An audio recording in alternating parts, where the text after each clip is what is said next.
सम्मानित साथियों, कुछ बोलने से पहले पूरी दुनिया में मानवता का संदेश देने वाले करुणा के सागर तथागत गौतम बुद्ध के चरणों में नमन करते हुए आरक्षण के जनक छत्रपति साहू जी महाराज, शिक्षा के अग्रदूत महात्मा ज्योतिबा फूले, ईवी पेरियार, नायकर रामा स्वामी नारायणा, गुरु संत रविदास, संत कबीर, बहुजन समाज में जन्मे तमाम संतों गुरुओं के चरणों में नमन करते हुए और करोड़ों करोड़ों लोगों के मसीहा, विश्व रत्न, विश्वभूषण, बोधिसत्व, भारत रत्न बाबा साहब डॉक्टर भीमराव अम्बेडकर के चरणों में श्रद्धा का सुमन अर्पित करते हुए आधुनिक युग के बहुजन नायक मान्य और मसीहा कांसी राम साहब के चरणों में श्रद्धा का सुमन अर्पित करते हुए आज का जो मुख्य विषय है, मैं भीम सेना सामाजिक संगठन भीम सेना के परिवार के तरफ से मैं सभी बहुजन भाइयों एवं सम्मानित साथियों का हार्दिक अभिनंदन, वंदन एवं स्वागत करता हूं। और आज का विषय है अस्पृश्यता। सामाजिक साथियों, बाबा साहब डॉक्टर भीमराव अंबेडकर ने पूरा जीवन इस अस्पृश्य समाज को, इस पीड़ा से निकालने के लिए अपना पूरा जीवन लगाने का काम किया। साथियों, बाबा साहब ने जो भी 5000 वर्षों से इस देश में इस लोगों पर जो भी अन्याय अत्याचार हुआ करता था, उसकी लड़ाई बाबा साहब ने जीवन पर्यंत लड़ने का काम किया।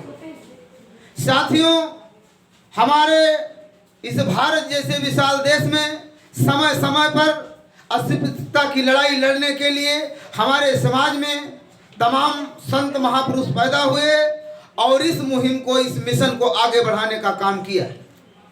इसमें सबसे पहले आते हैं हमारे राष्ट्रपिता महात्मा ज्योतिबा फूले ने इस पीड़ा और इस दर्द को अपने आंखों से देखा और इसकी मुहिम छेड़ी और इसको मुकाम तक पहुंचाने का काम किया।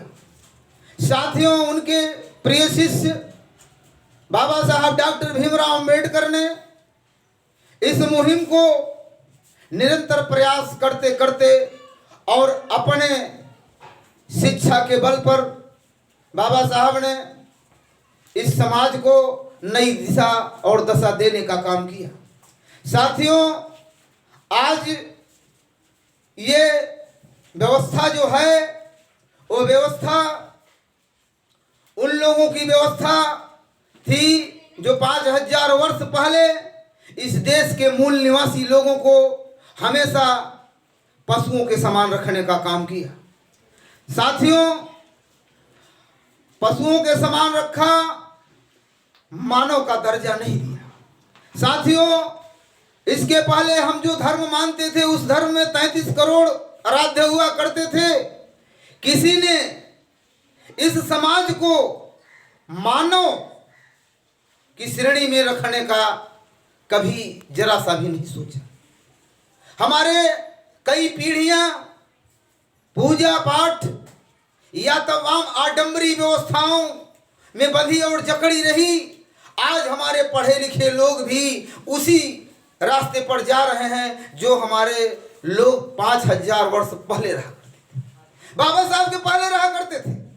बाबा साहब के इतना अथक प्रयास करने के बाद इस समाज में सम्मानजनक जीवन जीने का अधिकार बाबा साहब ने दिया। आपको शिक्षा मिली, नौकरी मिली, व्यवसाय मिला, सब कुछ मिलने के बाद आज हम देख रहे हैं, आज का जो समय हम देख रहे हैं, आज का परिवेश देख रहे हैं कि लोग उसी आडंबरी व्यवस्था के लिए हमारे पढ़े लिखे बुद्धिजीवी लोग भाग रहे हैं। साथियों, मैं आप लोगों को बताना चाहता हूं कि इससे निकलना होगा। जब तक आप इस दलदल से बाहर नहीं आएंगे तब तक इस समाज का भला नहीं होगा। बाबा साहब के मिशन, बाबा साहब की जो सोच थी, बाबा साहब का जो सपना था, पहले तो आप लोग जान लीजिए बाबा साहब का सपना क्या था। लोग बहुत बड़े नारे लगाते हैं, जय जयकार करते हैं, बड़ा हुड़दंग करते हैं, बड़ा डीजे डांस करते हैं, लेकिन साथियों ये होना चाहिए कि बाबा साहब का मिशन क्या था। मिशन की जानकारी प्राप्त करना बहुत जरूरी है और मिशन की जानकारी लोगों तक पहुंचाना बहुत जरूरी है, जन जन तक पहुंचाना जरूरी है कि बाबा साहब का मिशन क्या था। बाबा साहब का मिशन ये था कि इस अस्पृश्य समाज को मैं पूरी रीति और मेहनत के दम पर इसे ससम्मानजनक जीवन जीने का अधिकार दूंगा। बाबा साहब ने इस समाज को दिया, इस अस्पृश्य समाज को ऊपर उठाकर खड़ा किया, इनको शिक्षा मिली, अधिकार मिले, बोलने का हक मिला, बोलने के लिए मंच मिला। फिर भी जब बोलने लायक हो गए तो ये उसी अंधकार में फिर जा रहा है। साथियों, मैं भीमसेना की तरफ से आप लोगों को बताना चाहता हूं कि भीमसेना आज बाबा साहब के उन मूल रहस्यों पर काम कर रही है। बाबा साहब की जो सपना था, बाबा साहब की जो सोच थी, उसी पर आधारित काम करने के लिए भीमसेना आप लोगों के बीच में कार्य कर रहा है। आप लोग ज़्यादा से ज़्यादा भीमसेना में जुड़े, भीमसेना के विचारों को समझें। भीमसेना आप लोगों के बीच में एक ऐसा पायदान है, ऐसा प्लेटफार्म है जो कि आपको हर रास्ते खोलने के लिए हमेशा 24 घंटे तैयार है।